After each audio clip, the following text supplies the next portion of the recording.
It show up?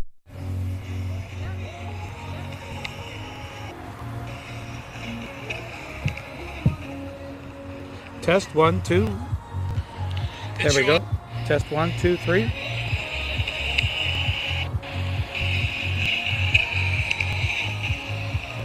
Test 1, 2. There we go. Test 1, 2, 3. So, 10 minutes.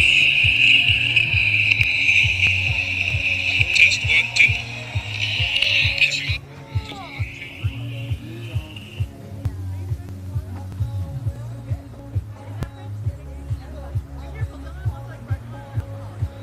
Test 1, 2, 3.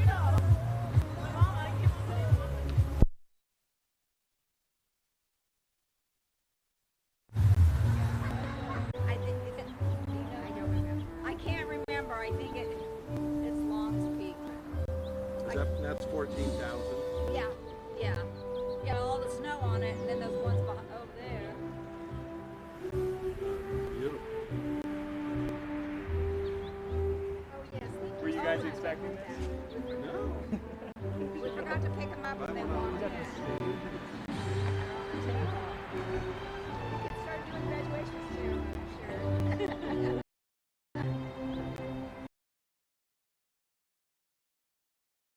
Where are you going to sit? Yeah. 6 feet apart.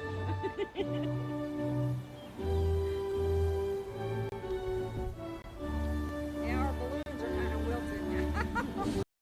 They're pretty. So Rocky just had an injection. Yeah, yesterday we took him down to Colorado Springs. They had both hips injected again. So, and they said, oh, he'll probably, be kind of mellow for 2 days. And last night about 9 o'clock, Michael came home and just jumping all around. So he's totally wrong. Okay. Yeah.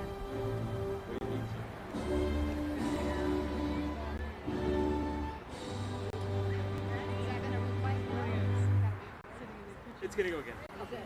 It's Are you ready? well, Where's your dad? maybe 5%.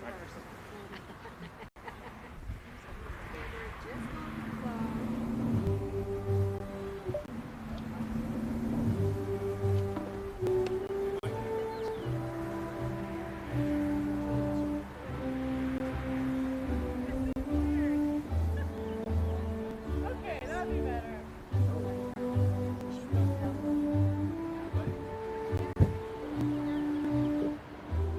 You want some more water?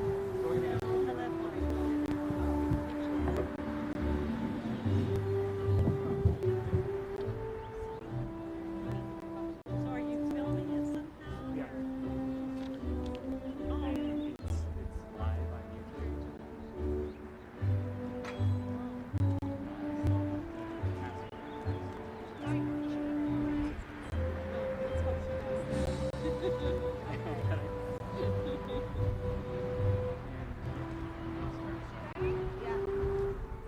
We'll stand like that.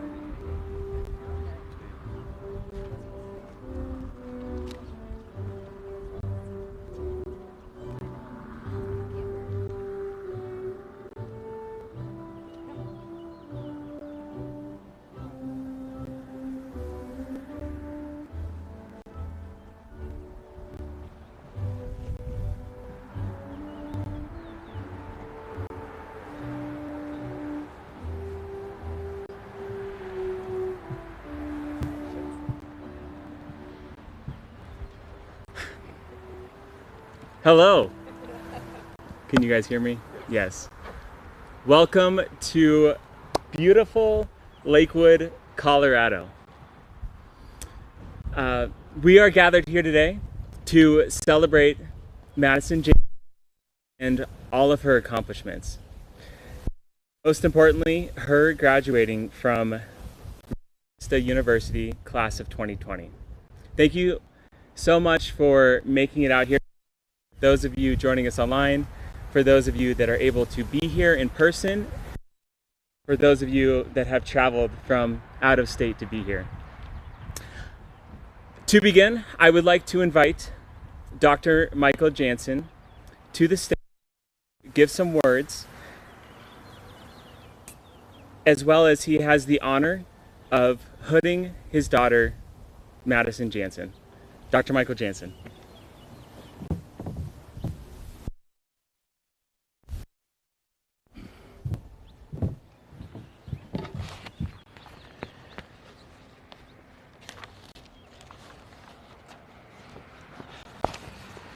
Good afternoon. This gives me great honor to be selected to hood you for this graduation, and more importantly, give you a few wisdoms and some thoughts regarding your career. I believe as a father and as a husband, it's always critical to lead through example and to do things that show your children how important it is to live in a way to change the world we exist in. Sharon and I never planned or imagined that either one of our would pursue a career, not our dream.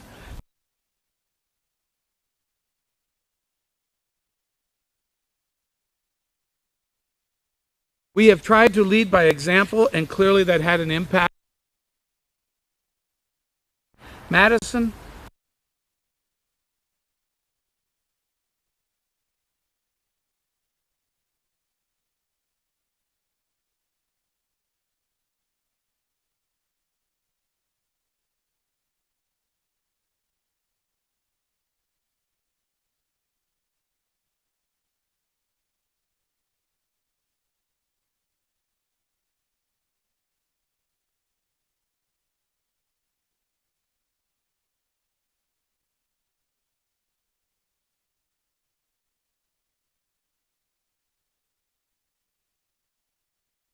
when you were a wilderness guide in the Middle Fork of the Salmon River, and it was your job to care for people. It was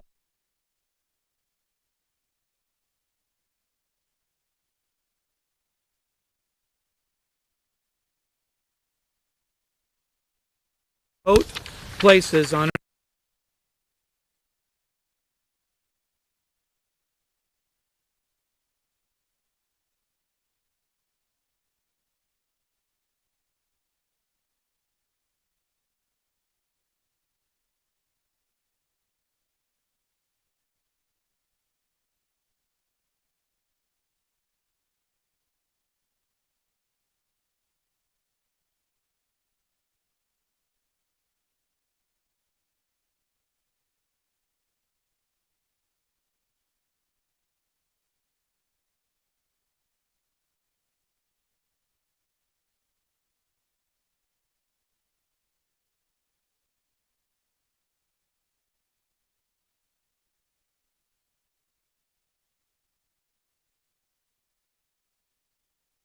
you and get to this journey to now become a physician over the past decade. Since you were a child, younger than you are now, I often called you a Sherpa, that you be. No one personifies this idea of being a guide better than a group of people called Sherpas. It's not about being a Sherpa, but it's about having the Sherpa.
without and no one even knows your name or the impact you offered. You're going to have to take chances with people's lives, and you're going to have to show them that you're the kind of person that will never look back, never look down, and you won't let go of the most important thing, which is their hope. Madisen, when you're faced with some of the toughest clinical problems, you need to remember that you have to focus on the things that you can do as opposed to the things that you can't. You have to focus on the resources that you have and not the things that you don't to help people. This focus is how you have behaved as a guide, as a Sherpa, and now as a doctor in medicine. Madisen, think back to the time when you were on the middle fork of the river as a guide for the summer, when you were on the edge of a waterfall and you had people that you were responsible for. There was no turning back in this critical decision, and you had to be responsible for every action that you made and tried to control the environment. When things look dark, you have to remember the four most important tools that will always be with you.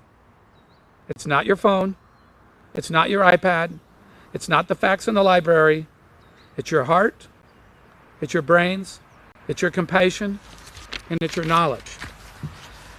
Madisen, in your journey, you've learned how to be a leader, how to be a guide, how to be a Sherpa, how to sacrifice, how to be a servant leader, and how to serve other people. It's now time for you to learn how to be part of something much bigger in your new career in medicine. Life doesn't take place in the classroom or in the cadaver lab. Life takes place at the bedside of the patient that trusts you and needs you every day. That's the only place you can actually fall down, and you're going to have to get up and be stronger when outcomes aren't the best. You have to optimize your efforts in life to personally and professionally do the best you can. Over the next few years of your residency, as you venture out on your own, remember, you're not near as strong without your collective power of resources, and that's the people, the colleagues, your soulmate around you. Madisen, for 20 years, Sharon and I have reinforced to you, we don't care what you do in life, as long as you can figure out how to make the world a better place. Now it's time to add to that lesson. You can't change the world alone. You'll need some help. And truly, to get from your starting point to your destination, it's going to take friends, a soulmate, colleagues, goodwill from strangers, strong leadership skills. If you want to change the world, you have to be ready for the world one patient at a time and recruit other people to help you paddle when things get difficult. Sometimes in your career, it will appear that no matter how well you prepare, you will still have less than ideal outcomes, and we all take them personally. It's just the way life is sometimes. If you want to change the world, move forward, but never stop learning through your entire career. And if you want to change the world, always give your patients the most important thing, which is hope.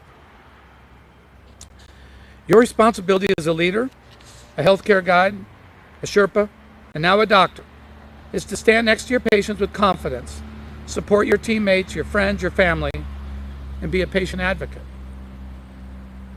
Patients will never measure you by the length of your resume, but only about the size of your heart. Your career now is going to be exciting. It's important for you to start each day with a simple task and complete it, because after that, it gets easy. You'll find someone, which you've already done, to help you through life. You'll respect everyone, your patients, your colleagues, and allied health professionals. Life isn't always fair. You know that. We have to accept it and move forward. You can't be afraid to fail. You have to take some calculated risks, step up when times are the toughest, face down the challenges in life, and never give up. If you remember these key pearls, the next generations of physicians will live in a world better than you are starting today. Congratulations. You come up for a moment, Madisen, and I have a couple other things to chat about. Madisen is going to come up with her hood. Just stay right there. That's perfect. I'll lay right. Before we talk about what the Hippocratic Oath is, and Madisen is going to read that, and everyone has it in their program to follow her along, I first want to talk about the Hippocratic Oath itself. Historically, one of the most important phrases is always, first do no harm. It's fundamentally the ethics of the medical treatment in the Western world for over 2,500 years. It's attributed to Hippocrates, who wrote that a physician must have two special objects in view regarding disease, namely, to do good and to do no harm. So even though medical and surgical treatments are inherently dangerous, moreover, countless studies around the world have demonstrated that physicians and the public perceive the benefits of almost every treatment you will offer to be greater than the risks substantially.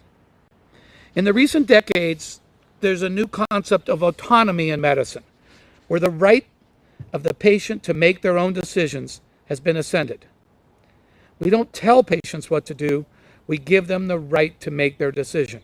The clinician must do so to try to avoid harm, but remember, the patient ultimately has the right to decide.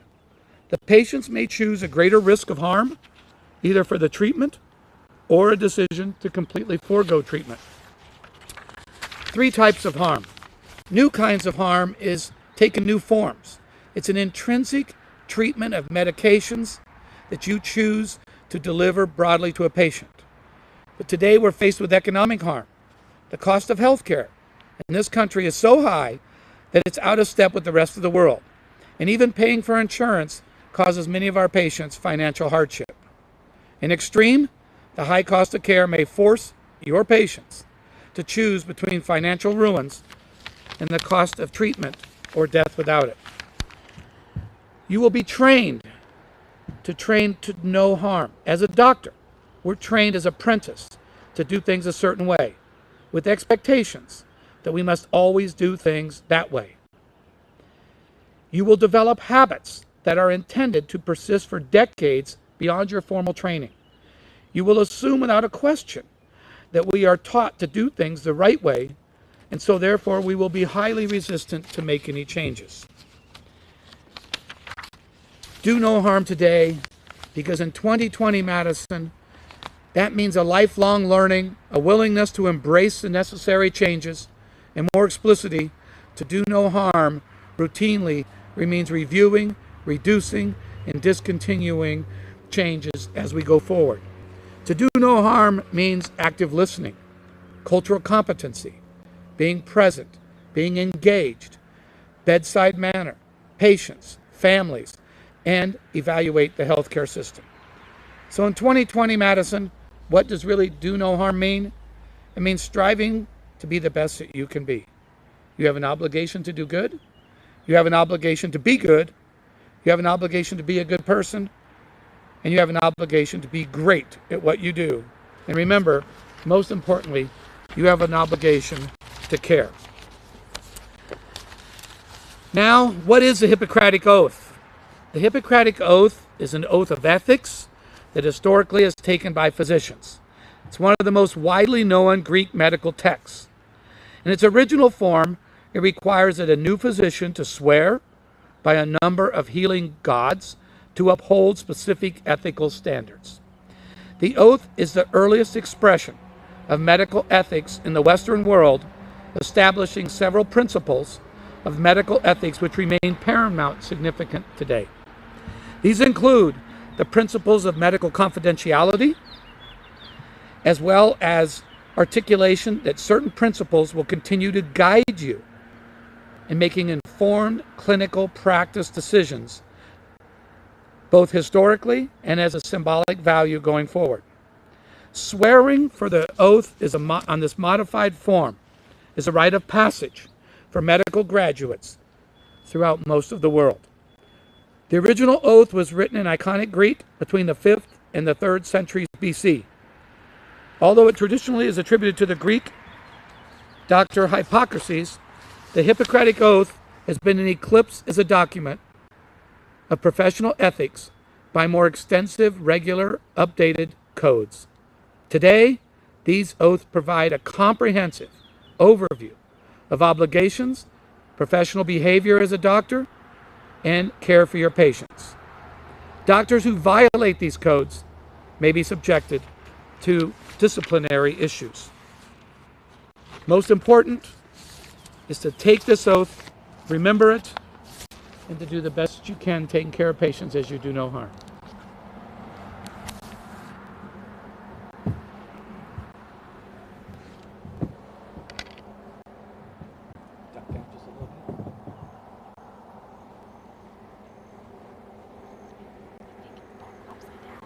Excuse me? I got it.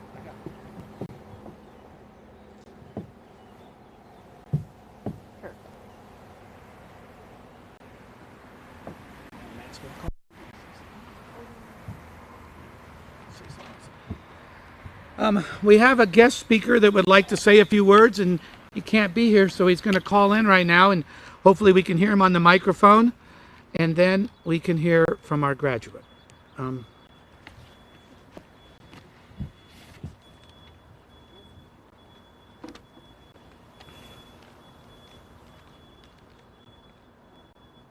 you like me to text him, Mike, or is it okay? Will you text me? Why don't you just call him? Yeah, you could. You want to use my phone? Oh, I got it. Okay. He's called him. He called him. He's on the phone right now. I'm waving to all the people.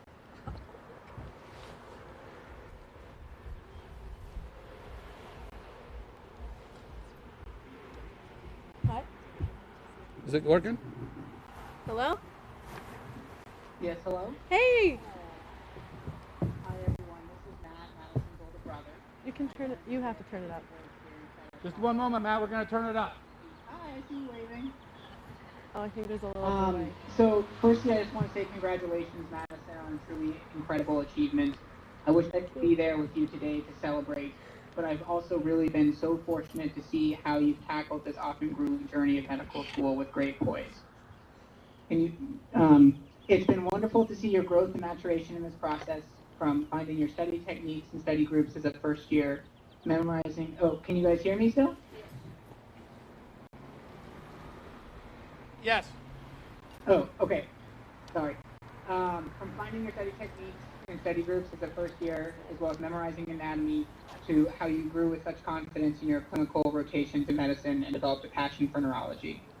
Whenever we talked on the phone or in person about your time in medical school, you rarely complained, although there were a few times, but mostly you told me about how much you enjoyed helping patients and caring for people. That's something that's always come very naturally to you throughout your life of being a people person. And you should continue to cultivate this and not lose sight of that, even during some of the rigors and sleepless call shifts of residency. Today marks a special celebration and culmination of a lot of hard work, but it's also the beginning of another very exciting chapter as you start your residency. I think we should celebrate both of those things today. I love you, I miss you, and I love you, I miss you, and I am so proud of your fantastic accomplishments. Congratulations, Dr. Madisen Jansen. Thank you so much, Matt. All right. Thank you so much, Matt, for calling in and sharing those kind words with me. And thank you to my dad for giving a graduation speech and kicking this all off for us. Let me just get organized for a second. I'm going to read I'm going to start by reading that Hippocratic Oath, then go into something that I have written.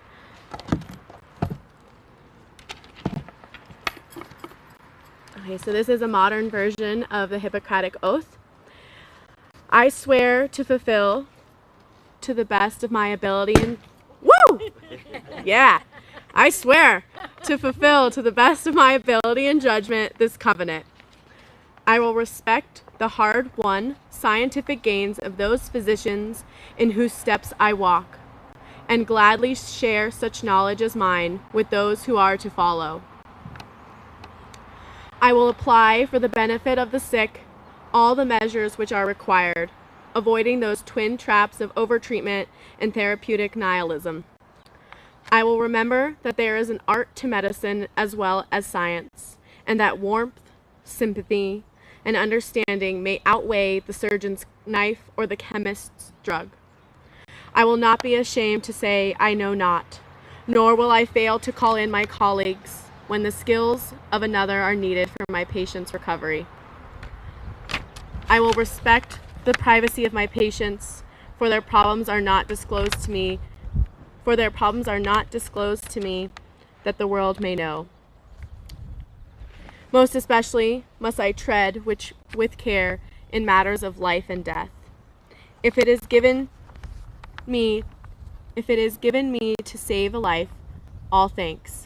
But it may also be within my power to take a life. This awesome responsibility must be faced with great humbleness and awareness of my own frailty. Above all, I must not play at God. I will remember that I do not treat a fever chart, a cancerous growth, but a sick human being, whose illness may affect the person's family and economic stability. My responsibility includes these related problems, if I am to care adequately for the sick. I will prevent disease whenever I can, for prevention is preferable to cure. I will remember that I remain a member of society with special obligations to all my fellow human beings, those sound of mind and body as well as the infirm. If I do not violate this oath, may I enjoy life and art, respected while I live and remembered with affection thereafter. May I always act so as to preserve the finest traditions of my calling, and may I long experience the joy of healing those who seek my help.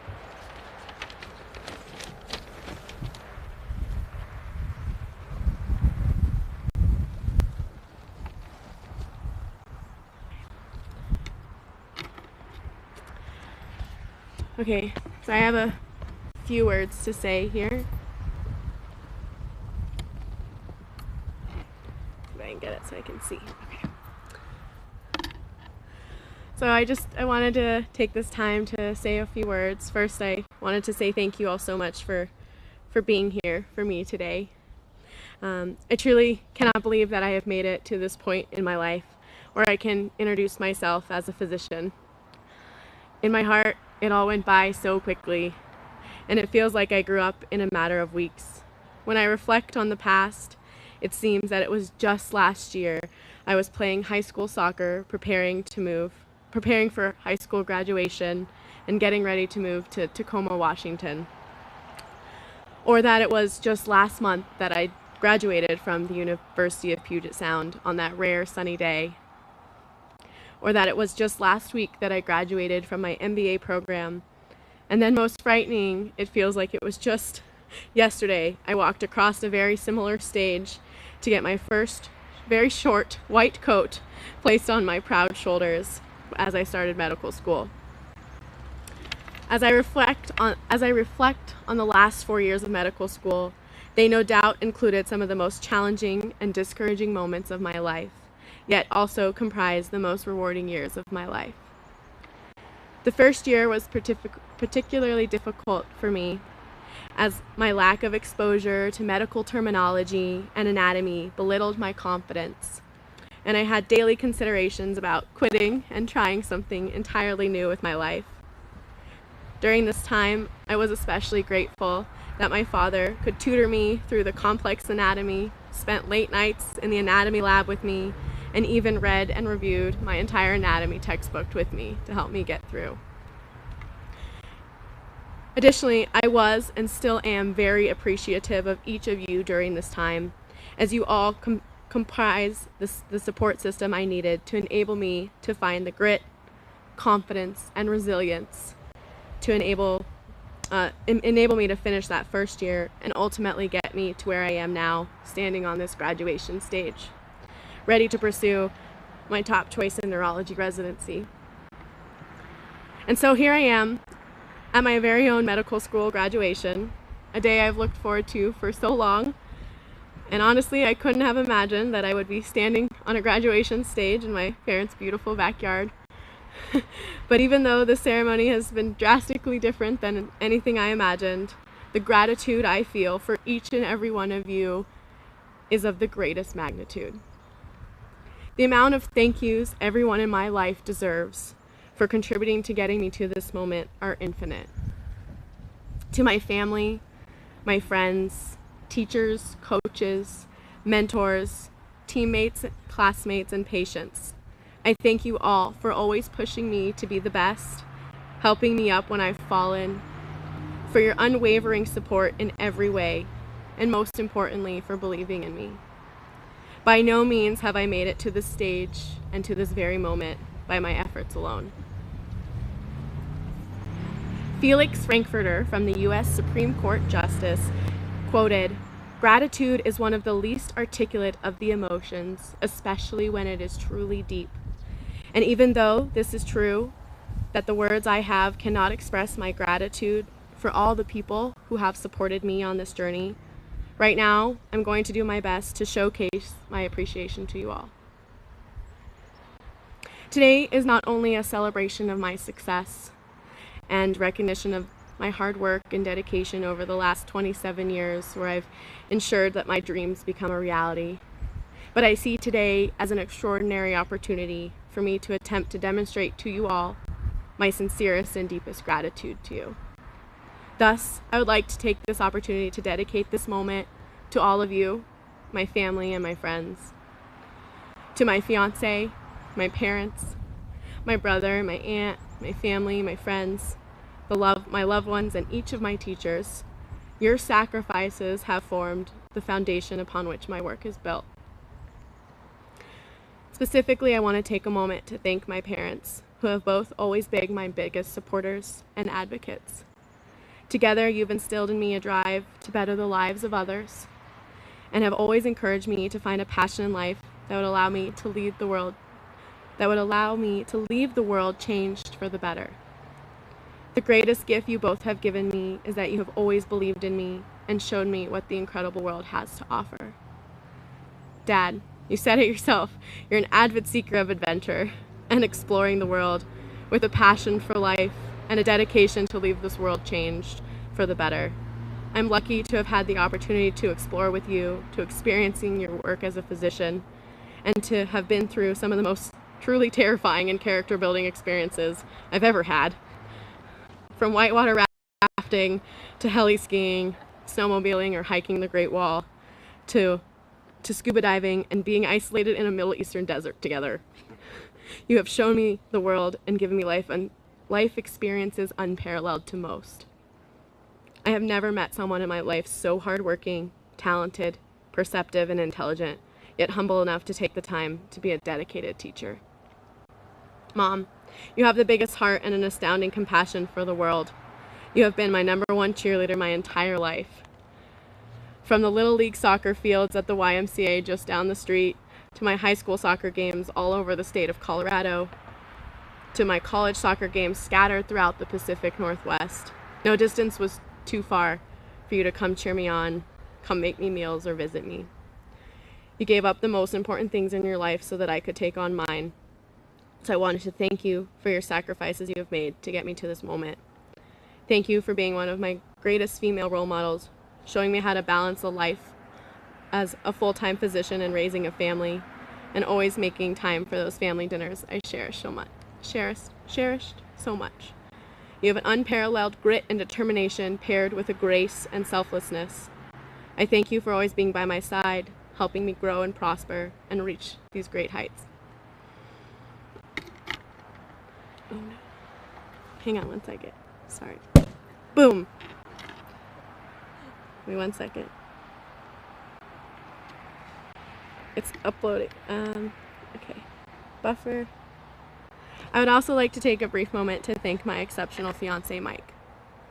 You have given me an unprecedented kindness and understanding throughout these last 4 years that I am beyond grateful for, and truly plan to spend the rest of my life showing you my appreciation for your sacrifices. You have lived in the trenches and experienced firsthand my failures, struggles, my lowest of lows over the last 4 years. You've been there for me every single day, every single late hour to comfort me, quiz me, calm me down, encourage me, and love me unconditionally. I am beyond lucky to have someone in my life so understanding, kind, positive, and adventurous, and loving as a partner in my life. Throughout these ups and downs, you have never left my side and learned exactly what I need each step of the way through medical school. From the Cheeto Puffs and the peanut M&M study snacks, to the spontaneous adventures, attempts at home-cooked meals, Mike, you've lifted me up, supported me, and believed in me since the day I met you. Thank you. I know you have sacrificed many hours of sleep, been my guinea pig for some osteopathic medicine, traveled across the country to visit me, have been living on my schedule for the past 4 years, and have had the courage to open my board exam scores when I couldn't do it myself. And now you're moving to Minnesota with me to start a life. My gratitude to you and all you have done for me is immeasurable. And I wanted to leave you with this quote from William Shakespeare. Mike, you truly know me as I am. Understand where I have been, accept what I have become, and still gently allow me to grow. And adding to that quote, you still stick around through it all. So I just truly want to thank each and every one of you all for encouraging me and supporting me and lifting me up when I feel defeated, keeping me grounded when the world felt like it was spinning out of control, being warmly understanding, keeping me well fed, and overall being my incredible support system that you all are. I want to conclude today by summarize today with this quote from John F. Kennedy when he stated, "As we express our gratitude, we must never forget that the highest appreciation is not to utter words but to live by them. Thus, to show you all my sincerest and deepest appreciation for all you have each done to help me get to this moment, I pledge that each and every day forward I will strive to be the most competent and compassionate physician I possibly can be." Thank you. So, that's all I have for today. I think Mike's going to come up for a second.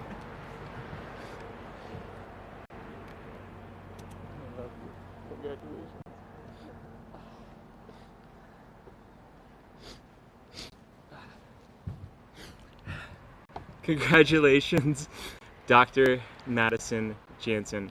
I didn't think that I was going to be tearing up today. I didn't bring a Kleenex with me. But I would like to now open up the stage to anyone else. If you have any other words that you would like to say, the stage is now yours. If not, then this... Oh.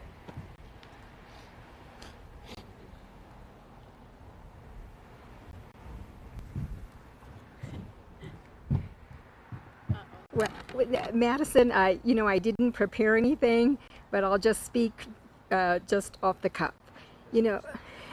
So You're missing your slides. So Madisen, you know that I am your biggest supporter through thick and thin, and it's been a pleasure as I sit here today thinking about all the memories from when you were just a really tiny little tyke, running your tricycle into the walls of the house and riding your roller skates in the house and doing all sorts of things that showed that you were an independent thinker, and you continue to be that way. And it has been a challenge, but those challenges are what make you a better person and what make all of us, the people around you, better people as well. I hope that I have too been able to be a role model and a leader. I know when you were little, you know exactly what time of the year this is right now. It's ASCO time. yeah, so big one, yeah.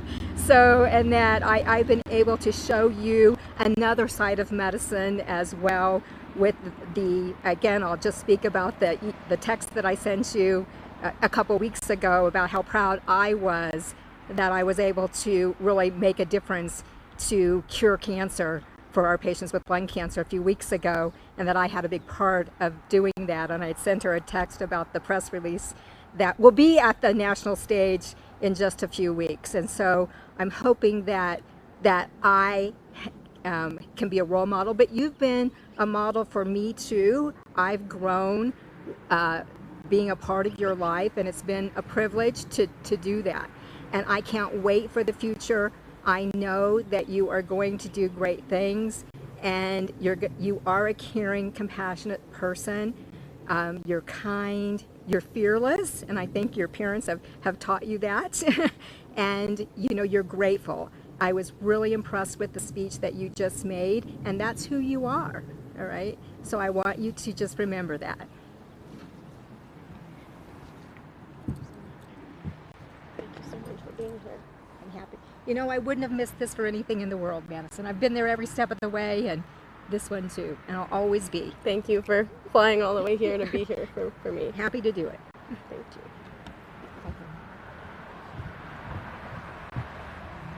Yeah, just off the cuff, I know my talk is done. I'm just thankful for all the role models I have. I've been very fortunate to have role models in every facet of my life, most pronouncedly in medicine, so I'm very thankful that I've got to learn something from each of my role models.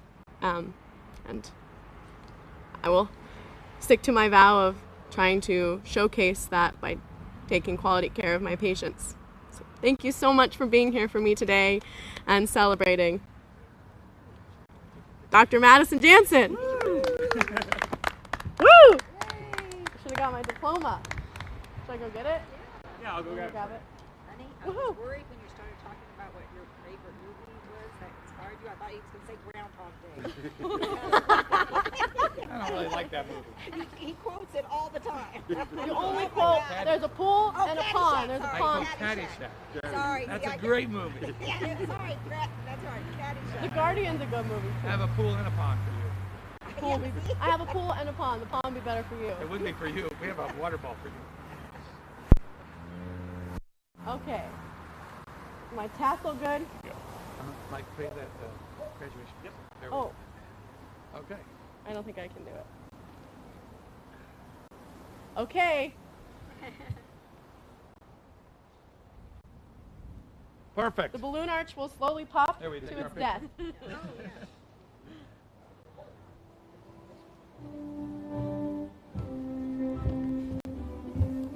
we take our sunglasses? I just take this off. Ready? I can't see anything. There we go. Mike, do you want to help her? She probably can't see the screen. I just took Mike, my just mom. take some pictures for me. I got She's getting it back there. Yeah. I'll have you Mom, do you want to come up here? get in the picture, the video. Slide. Okay, come on in, Sharon.